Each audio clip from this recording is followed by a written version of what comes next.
नमस्कार, मैं योगेश राणा। हरीश रावत प्रदेश प्रभारी कुमारी शैलजा से मिले। प्रदेश के बड़े नेताओं की मौजूदगी में यशपाल आर्य के घर पर एक बहुत बड़ी बैठक हो गई। लेकिन इसके बाद भी जो जानकारी सामने आ रही है और जो संकेत आ रहे हैं और जो साफ साफ जिन संकेतों से दिख रहा है कि हरीश रावत अभी माने तो नहीं है, वो अपनी उसी राह पर है, अलग राह पर दिख रहे हैं। क्योंकि उन्होंने एक कार्यक्रम भी जारी किया है कुछ अपनी यात्राओं को लेकर। पूरे राज्य से पहले इस तरह से उनसे एनएसयूआई के या फिर कांग्रेस के जिला के जो पदाधिकारी है, जो अन्य कार्यकर्ता है, वो इस तरह से मिलते नहीं थे। कुछ विधायक खुलकर सामने आए हैं और इसके अलावा भी कुछ ऐसे संकेत आए हैं कुमारी शैलजा से मीटिंग के बाद भी, जिससे लगता है कांग्रेस में अभी सुलह उस तरह से हुई नहीं है। यह जो खेमे की तपिश है ये ठंडी तो नहीं पड़ी है। और एक बहुत बड़ी खबर आ गई है कि कांग्रेस एक टिकट एक परिवार एक टिकट पर आगे बढ़ेगी। ये क्या मामला है, इस पर बात कर लेंगे।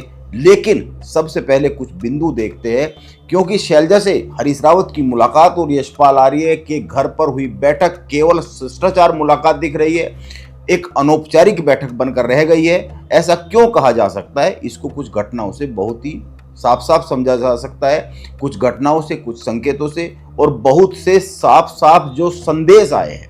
हरीश रावत प्रदेश प्रभारी कुमारी शैलजा से जरूर मिले, उनकी 2 मुलाकात हुई, लेकिन इस मुलाकात के बाद भी ऐसा कुछ नहीं हुआ। ऐसा कोई बयान हरीश रावत का नहीं आया कि वह नाराज नहीं है, और कांग्रेस की तरफ से भी ऐसा कोई बयान नहीं आया। जो वीडियो जारी किया गया वो गणेश गोदियाल ने जारी किया, हरीश रावत ने अपने सोशल मीडिया पेजों पर डाला भी नहीं। जो यशपाल आर्य के घर पर मीटिंग हुई उस वीडियो में भी आवाज नहीं थी, वो म्यूट था।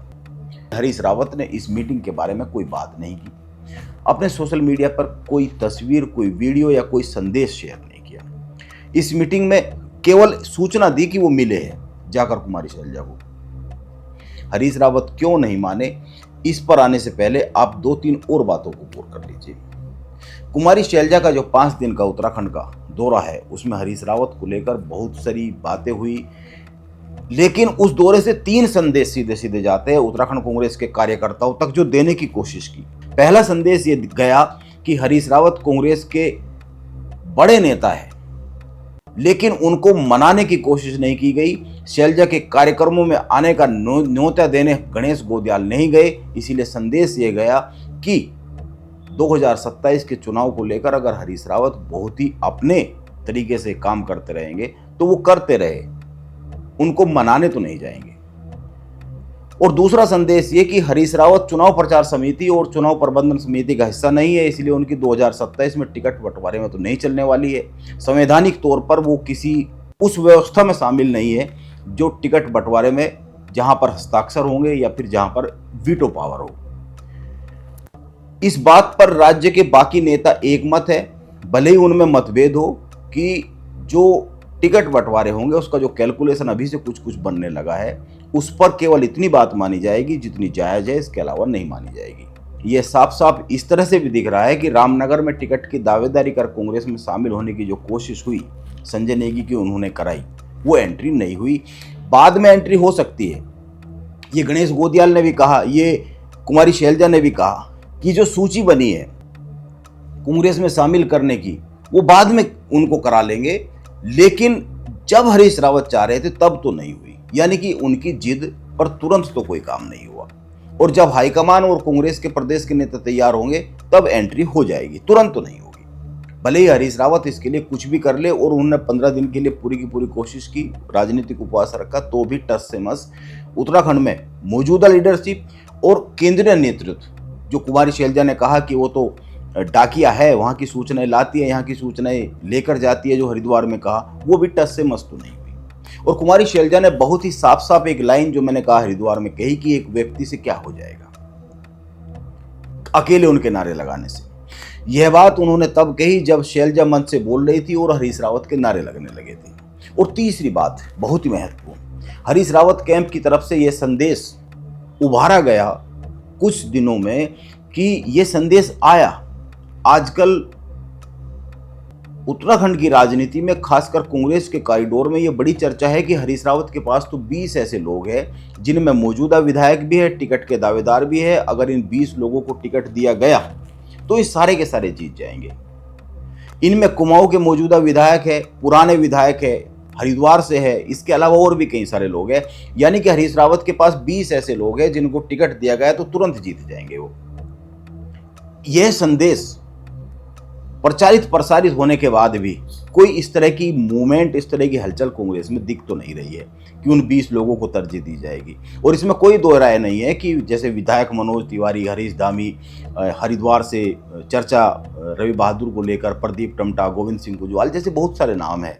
और इसके अलावा और भी बहुत सारे नाम हैं जो लगातार हरीश रावत से मिल रहे हैं। अगर आप देखेंगे पिछले हरीश रावत के 6 महीने का सोशल मीडिया पेज देखेंगे तो इन 15 दिनों में, और खासकर कुमारी शैलजा जब के आखिरी के 2 दिन दौरे बच गए और उनके यहाँ से रवाना होने के बाद जितनी बड़ी तादाद में लोग हरीश रावत से उनके घर पर जाकर मिल रहे हैं, वो NSUI के कार्यकर्ता जो मैंने कहा वो हर जिले से हैं।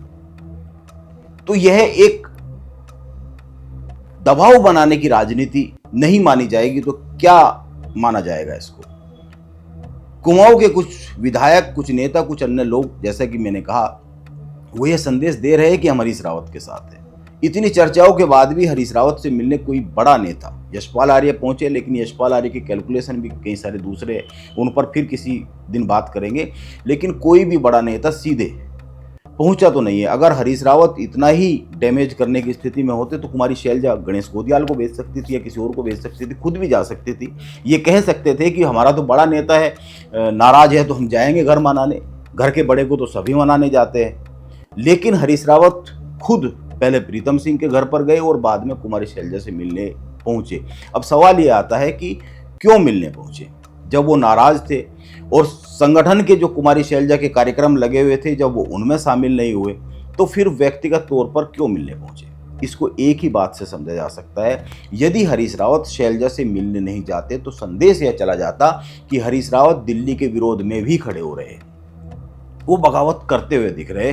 क्योंकि प्रदेश प्रभारी राज्य में हरीश रावत राजनीतिक अवकाश की बात कर रहे हैं और सारी राजनीतिक गतिविधियों में, राजनीतिक समीकरण साधने में और राजनीतिक पोस्ट कर रहे हैं। वो बता रहे हैं कि कांग्रेस के कुछ लोग, बीजेपी के कुछ मित्र मेरे, उन पर लठ बरसा रहे हैं, या फिर वो और भी बहुत सारी चीजें वो बता रहे हैं कि मेरे कार्यकाल में क्या हुआ, मैंने क्या किया। वो राजनीतिक गतिविधियां, राजनीतिक संदेश, राजनीतिक संकेत, राजनीतिक लैंग्वेज, भाषा, राजनीतिक समीकरण की बात कर रहे हैं, लेकिन प्रदेश प्रभारी से मिलने ही नहीं जा रहे।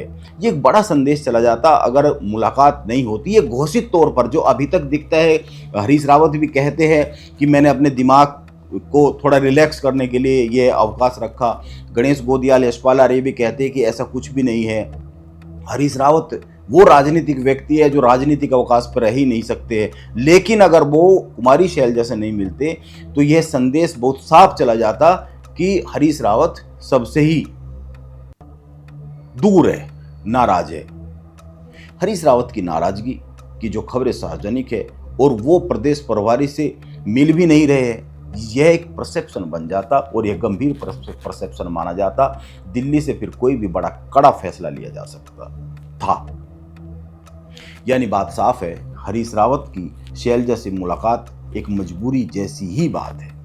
और अब आते हैं इस मुलाकात और राज्य के सभी बड़े नेताओं की मौजूदगी में मीटिंग में यह जो मामला हुआ वह सुलझता हुआ क्यों नहीं दिख रहा है। अब 2-3 बिंदु देख लीजिए केवल।